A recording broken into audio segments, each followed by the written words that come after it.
Hello everyone, welcome back to my channel. This is Suja. ഞാൻ special educator and child കൗൺസിലറാണ്. ഞാൻ ഇതിന് മുന്നേ ഒരു വീഡിയോ ചെയ്തിരുന്നു നമ്മളുടെ സ്പെഷ്യൽ കിഡ്സിൻ്റെ പാരൻസിന് വേണ്ടിയിട്ട്. ഉറപ്പായിട്ടും നിങ്ങൾക്കത് ഉപകാരപ്പെടും. ഇനി വരാൻ പോകുന്ന കുറേ വീഡിയോസും ഞാൻ ഇതുമായിട്ട് റിലേറ്റ് ചെയ്തിട്ടുള്ള കുറേ വീഡിയോസ് ഇടാമെന്നാണ് ഉദ്ദേശിക്കുന്നത്.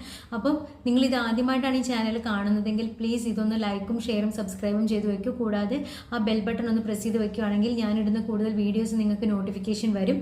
ഇന്ന് ഞാൻ പറയാൻ പോകുന്നത് നിങ്ങളുടെ മക്കൾക്ക് അറ്റൻഷൻ സ്പാൻ കുറവുള്ള കുട്ടികളാണെങ്കിൽ അല്ലെങ്കിൽ ഫോക്കസ് ചെയ്യാൻ ഒരു കാര്യത്തിൽ ശ്രദ്ധ കേന്ദ്രീകരിച്ചിട്ട് അവർക്ക് കുറച്ചു നേരം ഇരിക്കാൻ ബുദ്ധിമുട്ടുണ്ട് എന്നുണ്ടെങ്കിൽ നിങ്ങൾക്ക് ഈ വീഡിയോ ഉപകാരപ്പെടും. ഞാൻ പറയുന്ന കുറച്ച് കാര്യങ്ങൾ ഞാൻ എൻ്റെ എക്സ്പീരിയൻസ് എന്ന് പറയുന്നതാണ്.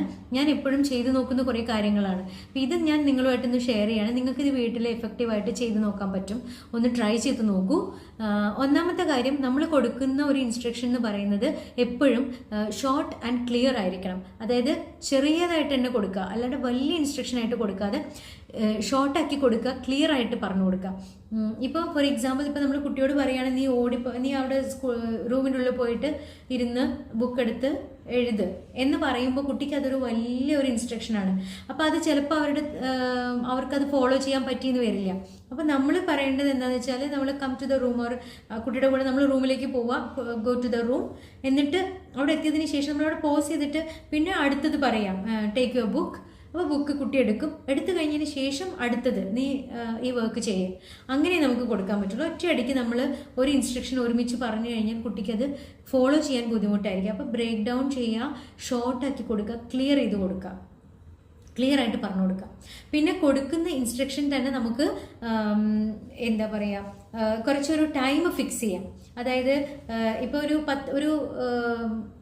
ഒരു കാര്യം നീ ഇപ്പോൾ ഇത് ചെയ്തിട്ടുണ്ടെങ്കിൽ, ഒരു 5 മിനിറ്റ്സിൻ്റെ ഉള്ളിൽ ചെയ്തിട്ടുണ്ടെങ്കിൽ നമുക്ക് ബ്രേക്ക് എടുക്കാം. അപ്പോൾ നീ ഇതൊന്ന് പെട്ടെന്ന് ഒരു 5 മിനിറ്റ് കൊണ്ട് നീ ഒന്ന് ചെയ്യേ എന്ന് പറയാം. അങ്ങനെ നമുക്കൊരു ടൈം ഫിക്സ് ചെയ്യാം നമുക്ക്. അപ്പോൾ അവർക്ക് തന്നെ തോന്നും, ഇത് കഴിഞ്ഞാൽ എനിക്കൊരു ചെറിയൊരു ബ്രേക്ക് കിട്ടുമല്ലോ.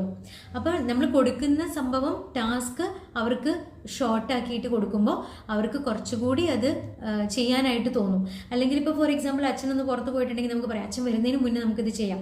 അല്ലെങ്കിൽ ഞാനൊരു 20 വരെ കൗണ്ട് ചെയ്യും, അതിനുള്ളിൽ നീ ഈ ഒരു കാര്യം ചെയ്യണം എന്നൊക്കെ പറയുമ്പോൾ നമ്മളൊരു ടൈം ഫിക്സ് ചെയ്യാണ്. അപ്പോൾ കുട്ടിയുടെ മൈൻഡിൽ ഞാൻ ഈ ഒരു സമയത്തിൻ്റെ ഉള്ളിൽ ഇത് ചെയ്യണമെന്ന് മാത്രമേ ഉണ്ടാവുള്ളൂ, അല്ലാതെ ഞാനിപ്പോൾ ഒരു കാര്യം ചെയ്യുകയാണ് എന്നൊന്നും കുട്ടിക്ക് തോന്നില്ല. അപ്പം ആ ഒരു സമയത്തിൻ്റെ ഉള്ളിൽ ആ കുട്ടി അത് ചെയ്യാൻ വേണ്ടിയിട്ട് നോക്കും. പിന്നെ അടുത്ത ഒരു കാര്യം എന്ന് പറയുന്നത്, നമ്മൾ ചെയ്യുമ്പോൾ നമ്മൾ കൊടുക്കുന്ന ഇൻസ്ട്രക്ഷൻസ് തന്നെ ഓരോ കാര്യം കഴിഞ്ഞു കഴിഞ്ഞാലും ഒരു റീഇൻഫോഴ്സ്മെൻറ്റ് കൊടുക്കണം. ഇപ്പം എന്താ പറയുക, നമ്മൾ നന്നായിട്ട് അവരെ ഒന്ന് പ്രേസ് ചെയ്തിട്ട് അവർ ചെയ്യുന്ന ഒരു ചെറിയ അറ്റംപ്റ്റ് പോലും നമ്മൾ നന്നായിട്ട് you did it so well, നന്നായിട്ട് നീ ചെയ്തിട്ടുണ്ടെന്നൊക്കെ പറഞ്ഞിട്ട് നമ്മൾ അപ്പം തന്നെ ഒരു റീഇൻഫോഴ്സ്മെൻറ്റ് കൊടുക്കുക. ചെറിയ ഒരു സ്റ്റാറോ അല്ലെങ്കിൽ ഒരു ചെറിയ മിഠായിയോ എന്തെങ്കിലുമൊക്കെ മതിയാവും. ഇതൊക്കെ തന്നെ മതിയാവും അവർക്ക്. അത് മാത്രം വെച്ചുകൊണ്ട് തന്നെ ഞാൻ പഠിപ്പിക്കാറുണ്ട്. എന്താ പറയുക, റീഇൻഫോഴ്സ്മെൻറ്റ് കാണിച്ചിട്ട് തന്നെ പഠിപ്പിക്കാറുണ്ട്. അപ്പോൾ അത് നന്നായിട്ട് വർക്കാവുന്നൊരു കാര്യമാണ്. അപ്പം അതൊന്ന് ട്രൈ ചെയ്ത് നോക്കൂ. റീഇൻഫോഴ്സ്മെൻറ്റും അപ്രീഷിയേറ്റ് ചെയ്യുക, പ്രേസ് ചെയ്തിട്ട് അവർക്കൊരു ഷോർട്ട് ബ്രേക്കൊക്കെ കൊടുത്തിട്ട് പിന്നെ ചെയ്യിക്കാം. പിന്നെ ഞാൻ വേറൊരു വീഡിയോയിലും ഇതുപോലെ തന്നെ പറഞ്ഞിരുന്നു, നമ്മൾ കൊടുക്കുന്ന ഫണ്ണായിട്ടുള്ള രീതിയിൽ നമുക്ക് പഠിപ്പിക്കാം എന്നുള്ളത്.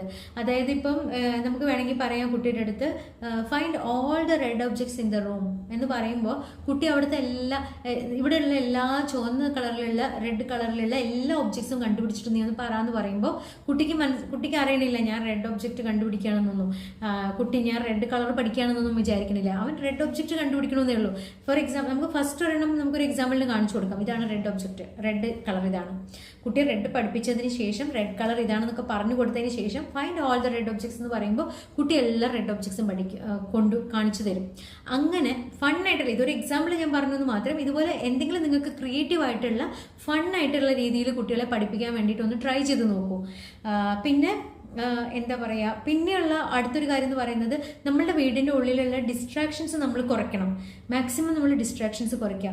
ഇപ്പം അപ്പുറത്ത് TV വെച്ചതിന് ശേഷം നമ്മൾ കുട്ടിയുടെ അടുത്ത് ഇരുന്ന് പഠിപ്പിക്കുന്ന സമയത്ത് കുട്ടിയുടെ ശ്രദ്ധ അതിൽ പോവും.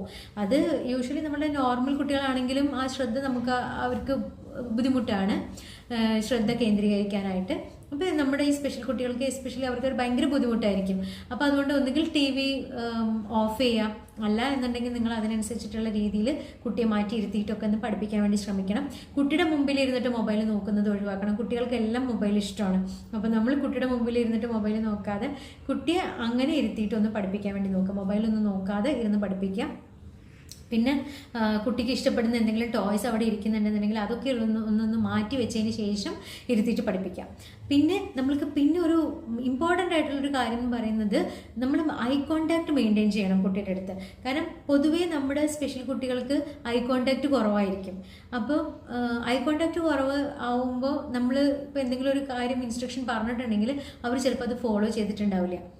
അതിന് പകരം നമ്മൾ അവരുടെ പേര് വിളിക്കും. ഇപ്പോൾ ഫോർ എക്സാമ്പിൾ ഞാൻ പറയുകയാണെങ്കിൽ കോൾ ദെയർ നെയിം, ദെൻ അവിടെ പോസ് ചെയ്യണം, എന്നിട്ട് wait, get I contact, then speak. അതായത് വെയിറ്റ് ചെയ്തിട്ട് അവരുടെ ഒരു ഐ കോണ്ടാക്ട് കിട്ടിയെന്ന് ഉറപ്പ് വരുത്തുക.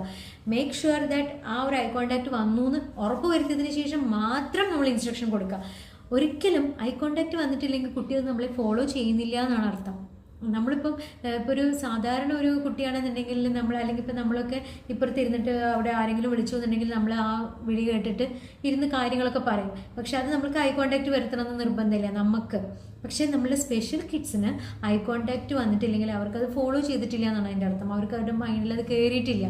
അപ്പം നമ്മളത് എൻഷുർ ചെയ്യേണ്ട ഒരു കാര്യമാണ് അവർക്ക് ആ ഐ കോണ്ടാക്ട് വന്നു എന്നുള്ളത്. അതൊന്ന് ശ്രദ്ധിക്കണം. ഇങ്ങനെ ഇതുപോലുള്ള കുറച്ച് കാര്യങ്ങളൊന്ന് ശ്രദ്ധിക്കുകയാണെന്നുണ്ടെങ്കിൽ അവർക്ക് മാക്സിമം എന്താ പറയുക, അവർക്കൊന്ന് അവരുടെ ഫോക്കസ് ഒന്ന് കൂട്ടാൻ പറ്റും. പിന്നെ നമുക്ക് വേറൊരു കാര്യം ചെയ്യാം. വീട്ടിൽ എന്താ പറയുക, കുറച്ച് കുഞ്ഞു കുഞ്ഞ് എന്തെങ്കിലും ഹാൻഡ്സ് ഓൺ ആക്ടിവിറ്റീസ് ഒക്കെ കൊടുക്കാം. ബീഡ്സ് അല്ലെങ്കിൽ ചെറിയ പസിൽസ്, പിന്നെ ബിൽഡിംഗ് ബ്ലോക്സ്, അങ്ങനെയുള്ള കാര്യങ്ങളൊക്കെ കൊടുത്തിട്ട് അവരുടെ ഫോക്കസിങ് ഒന്ന്, എബിലിറ്റി ഒന്ന് കുറച്ച് കൂടും. ആ ഫോക്കസ് ചെയ്യാനുള്ള കുറച്ച് ടൈം ഒന്ന് കൂടി കിട്ടും. അപ്പോൾ അങ്ങനെയുള്ള കുറച്ച് കാര്യങ്ങൾ ടോയ്സിൽ തന്നെ ഇങ്ങനെയുള്ള കാര്യങ്ങളൊക്കെ നിങ്ങളൊന്ന് വാങ്ങിച്ചിട്ട് അതൊക്കെ ഒന്ന് ട്രൈ ചെയ്ത് നോക്കൂ. അങ്ങനെയാണെങ്കിൽ അവർ കുറച്ച് നേരം കൂടി ഒന്ന് കോൺസെൻട്രേഷൻ ഇമ്പ്രൂവ് ചെയ്യാൻ ഹെൽപ്പ് ചെയ്യും. പിന്നെ എന്താ പറയുക, നമ്മളുടെ ഈ കുട്ടികൾക്ക് ഉറപ്പായിട്ടും വേണ്ടത് പേഷ്യൻസോടുകൂടി നമ്മൾ അവരെ ഡീൽ ചെയ്യണം. അതായത് ഇപ്പോൾ ഒരു പെട്ടെന്നൊരു സുപ്രഭാതത്തിൽ കുട്ടികൾക്ക് നമ്മൾ ഇതൊക്കെ ചെയ്തു, ഇവർ അറ്റൻഷൻ വന്നില്ലല്ലോ എന്നൊന്നും നമ്മൾ വിചാരിച്ചിട്ട് കാര്യമില്ല. ഇത് ഒരു ഗ്രാജ്വലി വരുന്നൊരു കാര്യമാണ്. അപ്പോൾ അതുകൊണ്ട് റിസൾട്ട് ഇതിന് കുറച്ച് ടൈം എടുക്കും. അപ്പോൾ അതുകൊണ്ട് നമ്മൾ ബി പേഷ്യൻറ്റ് ആൻഡ് കൺസിസ്റ്റൻ്റ് ആയിരിക്കണം. നമ്മൾ എന്ത് കൊടുക്കുന്നതും കൺസിസ്റ്റൻ്റ് ആയിട്ട് കൊടുക്കുക. പേഷ്യൻസോട് കൂടി തന്നെ കുട്ടിയുടെ അടുത്ത് പെരുമാറുക. അപ്പം ഇങ്ങനെയുള്ള കുറച്ച് കാര്യങ്ങളൊക്കെ നിങ്ങളൊന്ന് വീട്ടിൽ ശ്രദ്ധിച്ച് നോക്കൂ. അതിൽ നിങ്ങൾക്ക് കുറച്ച് ബെറ്റർ, കുറച്ച് എന്താ പറയുക, കുട്ടിക്ക് ഒരു ചെറിയ ചേഞ്ചസ് അതിലുണ്ടാവും. ഫോക്കസ് ചെയ്യാനുള്ള കുറച്ച് ചേഞ്ചസ്, ഐ മീൻ അവരുടെ ഫോക്കസിൽ കുറച്ച് ഇമ്പ്രൂവ്മെൻറ്റ്സ് നിങ്ങൾക്ക് കാണാൻ പറ്റും. ഓക്കെ, ഇത്രയുമാണ് ഞാനിപ്പോൾ ഈ വീഡിയോയിൽ പറയാൻ ഉദ്ദേശിച്ചിട്ടുള്ളത്. വേറെ ഒരു ടോപ്പിക്കുമായിട്ട് ഞാൻ അടുത്ത വീഡിയോയിൽ വരും. അപ്പോൾ ദയവ് ചെയ്ത് എൻ്റെ ചാനൽ ഒന്ന് ഫോളോ ചെയ്യൂ. അതുവരേക്കും ബൈ.